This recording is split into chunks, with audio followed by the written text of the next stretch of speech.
Olá, Bruna Gadioli aqui, sou advogada, previdenciarista. Hoje eu vim falar com você a respeito do trabalhador rural. Existem muitas dúvidas, muitos mitos a respeito da aposentadoria do trabalhador rural e até dos demais benefícios a que esse trabalhador tem direito. Às vezes, o trabalhador rural passa lá a vida toda trabalhando e em determinado momento da vida ele sofre um acidente e alguém disse a ele alguma vez na vida que ele não tem direito a nenhum benefício quando ele sofre um acidente. Então eu vim te dizer, você tem sim. O trabalhador rural, se ele for segurado especial ou se ele for empregado rural, ele tem sim direito ao auxílio doença, a um auxílio acidente. Se for uma trabalhadora rural, ela tem direito ao salário maternidade, ao auxílio doença também. Se houver um óbito, a família tem direito a receber a pensão por morte.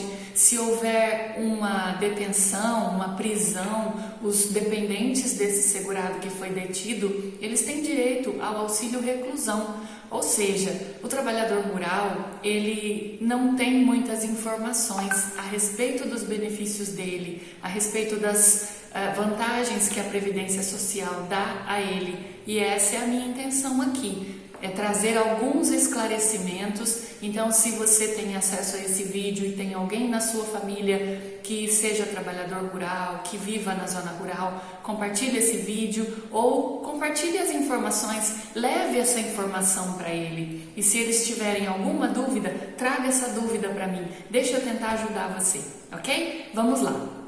Primeiro, às vezes a pessoa trabalhou na roça quando era criança, né? Na época em que não havia carteira assinada, na época que não se tinha muita regularização do trabalho infantil.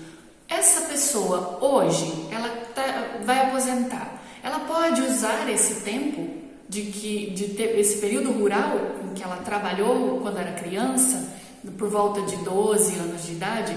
Pode, se ela tiver algum documento ou alguns documentos daquela época, né? Um documento que comprove de quem era a terra, um documento, um contrato de arrendamento, um contrato de parceria. É muito comum que quem tem uma terra arrende essa terra para outra pessoa, para criar o gado, para fazer uma determinada plantação. E esse arrendamento geralmente é regido por um contrato. Nesse contrato, muitas vezes a gente tem ali elementos de prova que podem ajudar esse segurado na hora de se aposentar ou na hora de receber algum outro benefício durante a vida antes da aposentadoria. Tem também aqueles comprovantes de cadastro no INCRA. A terra, ela tem que ser registrada no órgão competente, que é o INCRA. E as pessoas que ali trabalham também são registradas. O INCRA tem o controle de todas as pessoas que ali residem e trabalham. Esses documentos são importantíssimos na hora que o segurado precisa de um benefício da Previdência Social.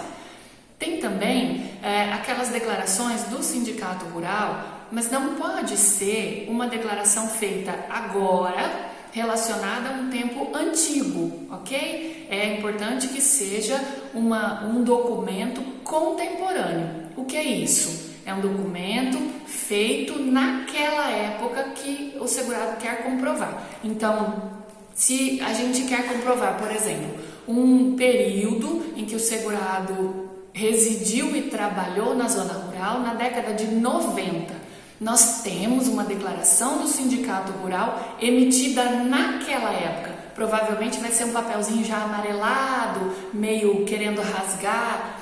Esse documento pode servir de prova, junto a outras provas, para que o INSS conceda um benefício para essa pessoa. O que nós não podemos é pedir para o sindicato fazer agora uma declaração dizendo que esse segurado era trabalhador da zona rural na década de 90.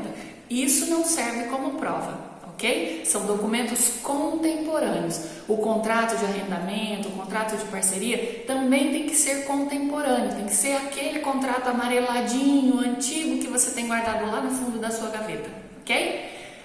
Também pode servir como prova as notas fiscais. Geralmente, quem tem gado de leite entrega a produção leiteira para um laticínio e o laticínio emite uma nota fiscal uma vez por mês ou uma vez a cada quinzena. Essa nota fiscal, ela comprova que aquela pessoa residiu e trabalhou na zona rural naquele determinado período de tempo. Então, essas notas fiscais são muito úteis nesse caso. Outra dúvida que geralmente me perguntam é a seguinte: o trabalhador rural, ele pode ser empregado? Existe isso, empregado rural? Ou o empregado com registro em carteira é só aquele que mora e trabalha na cidade? Existe. Existem empresas que contratam pessoas para trabalhar na zona rural. Existem trabalhadores rurais com registro em carteira. Esses trabalhadores, eles têm direito a todos os benefícios trabalhistas. Todas as verbas trabalhistas, eles vão receber quando eles tiverem um contrato rescindido, eles vão receber fundo de garantia, vão receber seguro-desemprego, vão ter direito também aos benefícios previdenciários em caso de necessidade, vão contar esse tempo para aposentadoria. É como se fosse um trabalhador urbano, mas ele está na zona rural. Outra dúvida que geralmente acontece por aqui é a seguinte: eu fiz um pedido no INSS para aposentadoria rural. Eu juntei lá todos os documentos que eu tinha e o INSS me mandou preencher um outro documento que eu não entendi direito. O que é isso? Esse documento geralmente é chamado de autodeclaração do trabalhador rural. É nesse documento que o trabalhador vai colocar todas as informações que estão nos documentos que ele tem. Então, ele vai pegar todos os documentos e vai colocar as informações na autodeclaração. Por que ela se chama autodeclaração? Porque é o próprio segurado quem vai declarar para o INSS quais são as informações da vida dele na área rural. Então, ele vai dizer quando foi que ele foi morar naquela terra, por que é que ele morava naquela terra, se ele era empregado, se ele era arrendatário, se ele era parceiro com um contrato de parceria, se foi um caso de assentamento, de reforma agrária.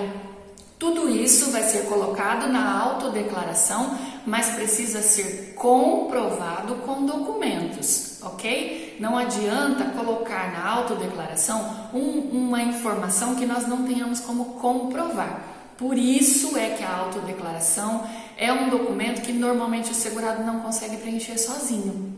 Normalmente ele precisa da ajuda de um advogado e detalhe, tem que ser um advogado especialista, um previdenciarista, porque nem sempre um outro advogado que é especialista em outra área consegue preencher a autodeclaração da forma como o INSS exige. Então é importante, se você é trabalhador rural, se você tem alguém na sua família que seja trabalhador rural, é importante que você oriente para que essa pessoa junte todos os documentos com carinho, guarde aqueles documentos antigos que estão lá guardadinhos no fundo da gaveta, deixe separado e quando tiver um tempo, converse com um advogado especialista, leve os documentos, faça a orientação, cumpra a orientação que o advogado der, porque isso vai ser importantíssimo na hora que o segurado precisar de um benefício, ok? Eu espero que esse vídeo tenha sido útil para você. Se você tiver algum comentário, venha falar aqui para mim. Se você tiver alguma dúvida, eu também estou à sua disposição, ok? Um abraço e em breve eu volto.